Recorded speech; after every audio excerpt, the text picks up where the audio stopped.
water. It comes out of a tap, and most of us take it for granted.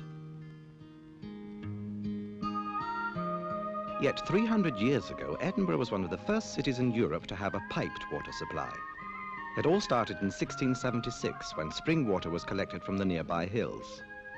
Each spring was given the name of an animal and marked with an appropriate statue, so that even if the workmen of the time could neither read nor write, they could nevertheless identify the source of each supply.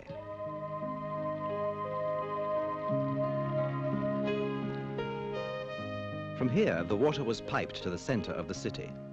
In the streets, people would queue twice daily at the stand pumps. It was quite a social occasion, a chance to gossip while you waited your turn. The system was one of the wonders of its day. But as the city expanded, the demand for water increased, and in 1822, the city's first impounding reservoir was designed by Thomas Telford, one of the great pioneers of engineering. Gradually, a whole network of reservoirs came into use, and by the beginning of this century, Edinburgh was looking for water as far away as the upper reaches of the Tweed, a good 30 miles south of the city.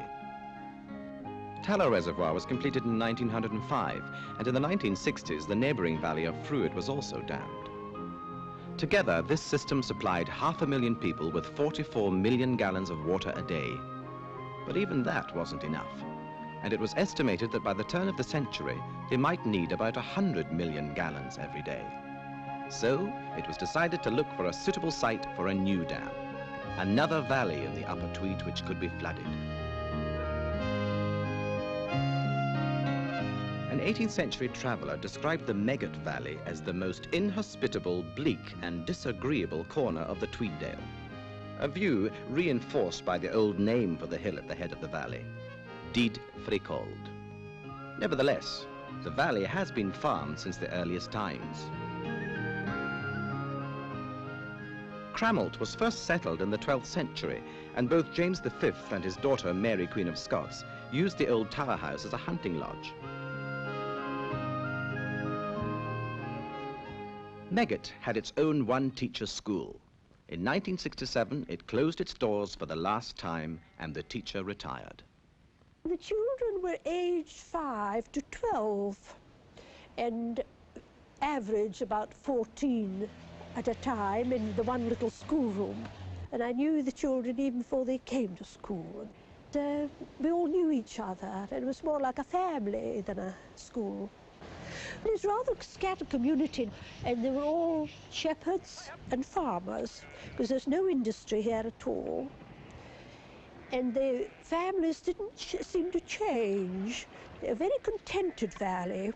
They went on and on. The Hendeland people had a centenary. That was delightful. I'm the 5th generation, and Jim there will be the 6th, I think. Our family came originally in 1817 and took over the farm as farmers in 1863.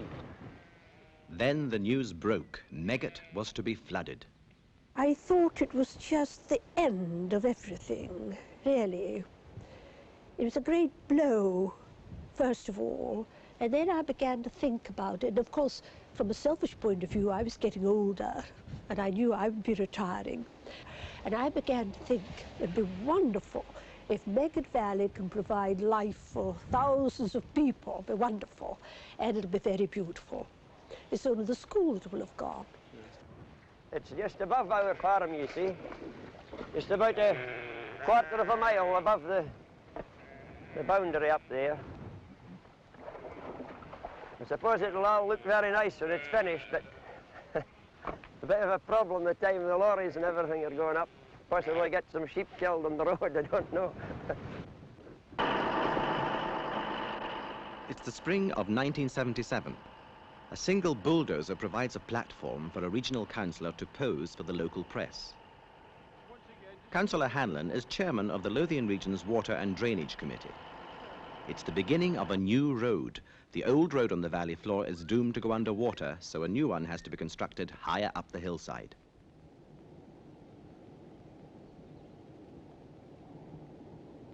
More machines, more men, more contractors arrive, and a small village grows in the valley bottom as construction starts.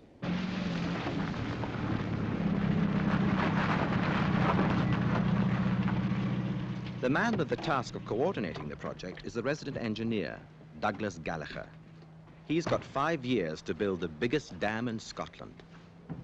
By the 1990s, a further development will incorporate St Mary's Loch, doubling the capacity so that the loch and the reservoir together will supply over 45 million gallons per day. The water will be carried north by underground pipeline to join the existing system at 2 storage reservoirs near Edinburgh.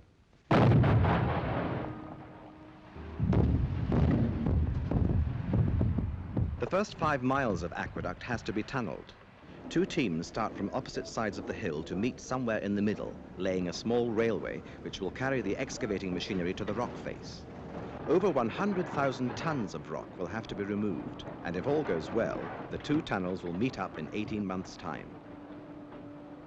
The tunnel roughly follows the line of the old medieval drove road, over which for centuries Megget farmers drove their herds to market. From here, the pipeline will run underground for the remaining 20 miles to the 2 original reservoirs near Edinburgh. It will be able to carry 22.5 million gallons a day. Later, a second pipeline will double the capacity. Back in the valley, green fields are quarried for gravel left behind by Ice Age glaciers. And once again, it's time for Councillor Hanlon to make a public appearance. This time to mark the start of the dam itself, an operation which will take 5 years to complete. The topsoil and peat are stripped away, and gradually the earth-moving equipment turns the site into a quagmire of mud and noise.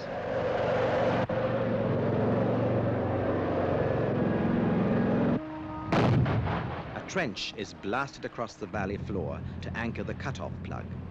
This will key the core of the dam into the natural rock. It's reinforced by boring even deeper and then pumping in cement grout under pressure.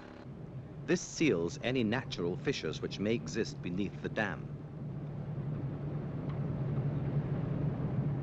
On the north side of the valley, another trench is being excavated, this time to carry these twin box culverts. At present, the Megget River cuts the dam in 2.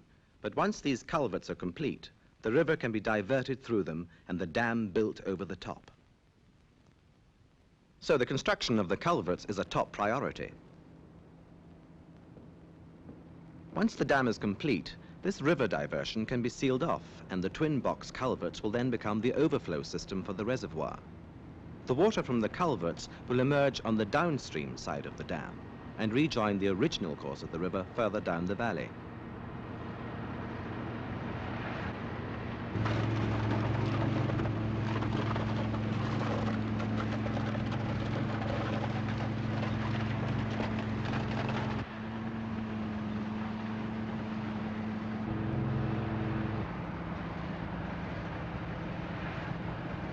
Standing in the reservoir itself will be a tower.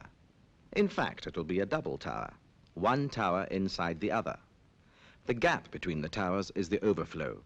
When the reservoir is too full, the water pours over a spillway at the top, where a concrete baffle prevents boats or blocks of ice from going over the edge. When the water strikes the bottom of the tower, the impact reduces its energy, and it is then channeled through the twin box culverts under the dam to an energy dissipator. Here, a vertical wall again reduces the force of the water before it finds its way beneath the wall, up into the stilling pool, and so back to the river. The design of this overflow system worked well enough on paper, but the engineers had to be sure that the same principles would apply in practice. So the scheme was put to the test with a model, and as a result, a number of final modifications were made. The double tower has a double purpose. While the outer tower provides the overflow, the inner tower houses the system for drawing off water from the reservoir. There are twin pipes at 5 different levels, each controlled by a valve and connected to 2 vertical stacks which feed the water below the embankment to the control building. From here, it passes underground to the tunnel valve house and on up to the storage reservoirs near Edinburgh. These are the draw-off pipes. Here they're being laid either side of the gallery which will link the control room with the tower. Once they've been welded together, they'll be encased in concrete.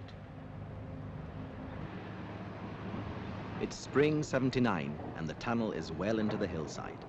One team working northwards, the other coming south to meet them.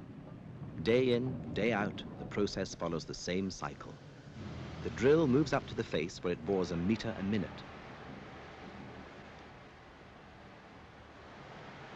Once it has bored 40 holes into the rock face, 150 pounds of explosives are placed in the holes and detonated. Firing takes place every 3 hours.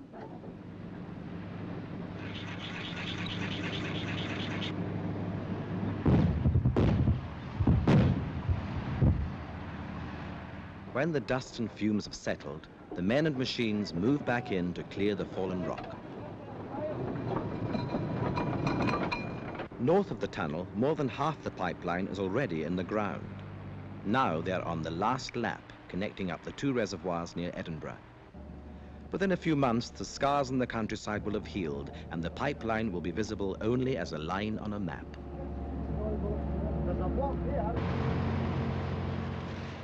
The new road up the valley is also nearing completion, and on the bridge, which will span an inlet on the reservoir, they are laying the waterproof base for the asphalt.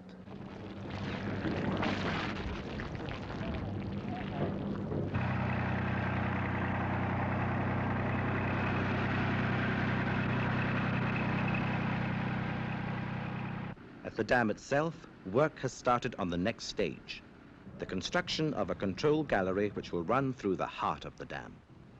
550 meters from one side of the valley to the other. But it's being built in 2 sections because the river is still flowing through the middle of the site.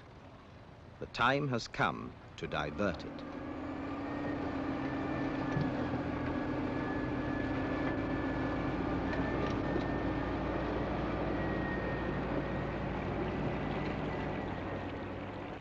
The water begins to flow from the old course to the new as the channel is opened.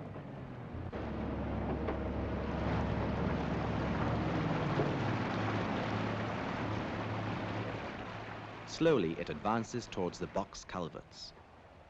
The old river course is sealed off and the new channel deepened.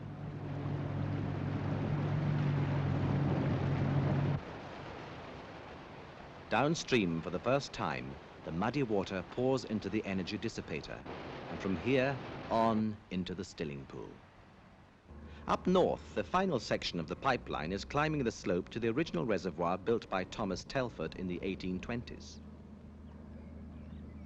Once again, it's time for the intrepid Councillor Hanlon to swing into official action. This time to blast the breakthrough which will link the 2 tunnels. 1, fire!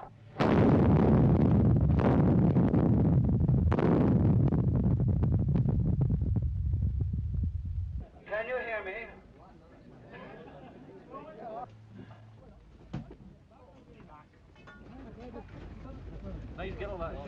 The tunnel program is actually ahead of schedule.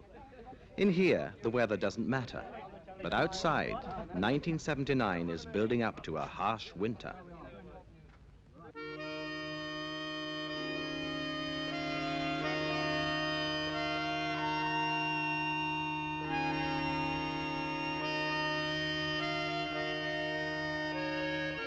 On the upper slopes, where hill and sky seem to merge, the sheep have all been brought down to new steadings. A revolution for farming methods in the valley, where even dipping will now be done indoors. Outside, only the hardy grouse are left to dig through the snow for food.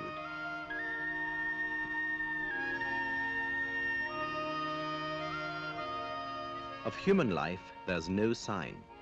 The campsite is like a ghost town. Doors closed and windows curtained against the cold. The site is silent. The machinery frozen in the grip of giant icicles.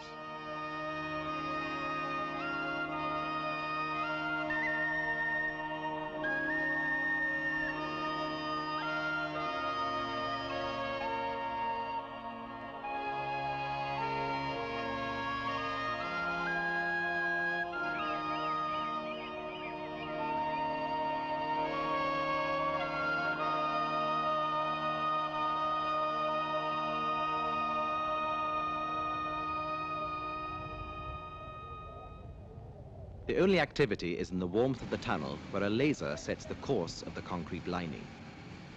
First, a collapsible mold is expanded into position to provide the shuttering round which the concrete will be poured. A buggy, looking more like a ballistic missile, brings the concrete up from the mixing plant outside the tunnel. The concrete is then extruded onto a conveyor system which pours it round the shuttering, advancing at a rate of 300 meters a week. The tunnel is on schedule, but outside, things aren't so good, and Douglas Gallagher is getting worried. The dam contract is about 3 months behind schedule. Instead of starting the main embankment at the end of last year, this was delayed until the spring of this year. Now it means extra shifts, using the long days of summer to make up time. A special team from West Germany arrived to start work on the asphaltic core. This core is laid down in layers like a road, gradually building up a wall which rises from the roof of the control gallery to the top of the dam. An impermeable barrier 56 meters high, right up the middle of the embankment. Fill is poured over a hood which protects the asphalt, but allows the embankment to rise level with the core. The asphalter runs backwards and forwards from one side of the dam to the other, and work goes on round the clock.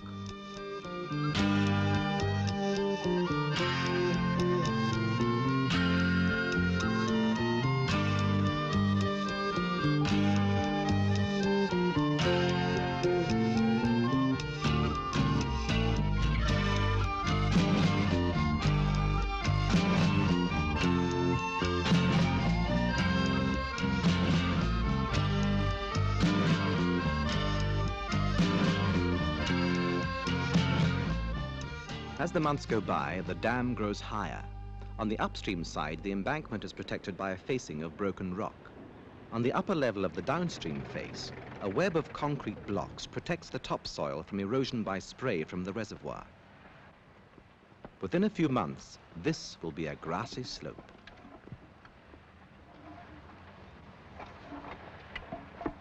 The control building is taking shape, and although the overflow and draw-off tower is still behind schedule, the tower within a tower is rising steadily.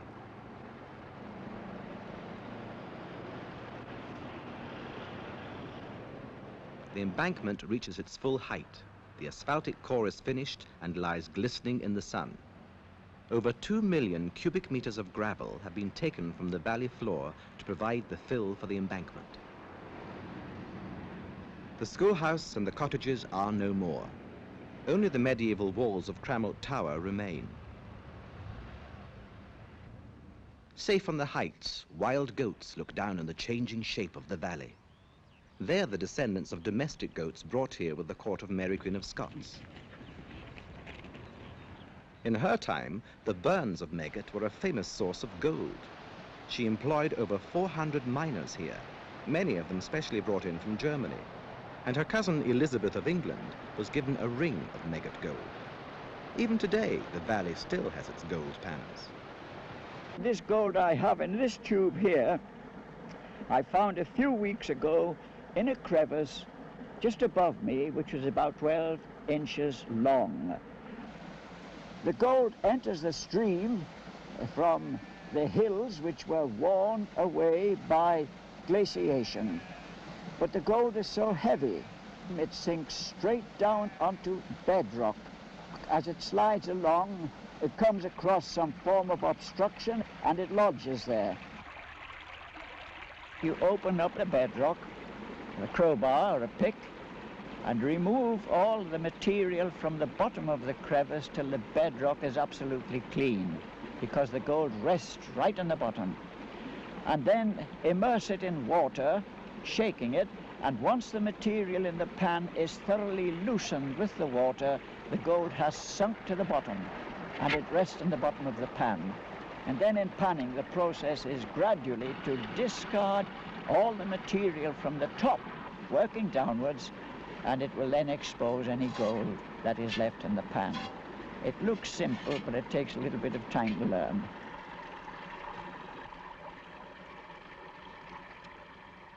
A more modern metal glints in the sun. as the gratings are fitted to the overflow tower. At last, it has reached its full height. At the mouth of the tunnel, a system of valves is installed to control the flow of water into the pipeline. And from here, the final 7 miles are excavated to connect up with the main section, which was laid at the very start of the scheme. Everything is going smoothly. But there are still some surprises in store. A side effect of the dam constructions appears to be that we get very high wind forces below the dam, to the extent that the roof of the site office lifted at one end and gradually the whole site office disintegrated as the wind got into the main building. I'm not mentioning it, I was in it. By April, the tower is complete, and it is time for another official ceremony. This time, Councillor Hanlon takes a back seat, but stays within sufficient range to still be able to advise on the techniques of posing for the press. Closing the valve starts the process of filling the reservoir, and now it is the long wait while the water level rises.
By the summer of '83, Megget Reservoir is a reality.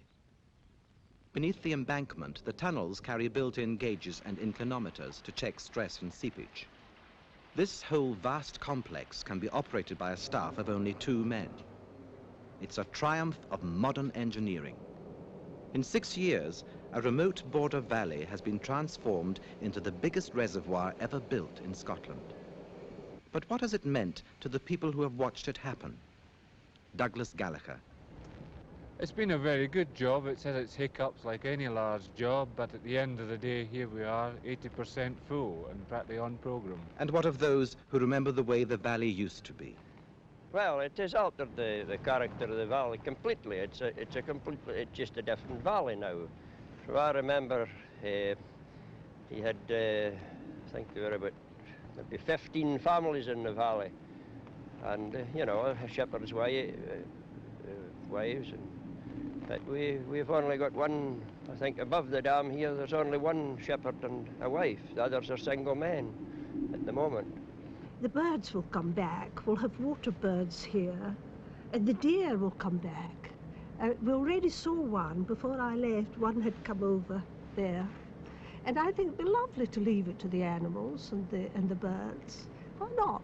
And then all this water, look at the life it'll give to people. Yes. 6 years on, and the metamorphosis of Megget is complete.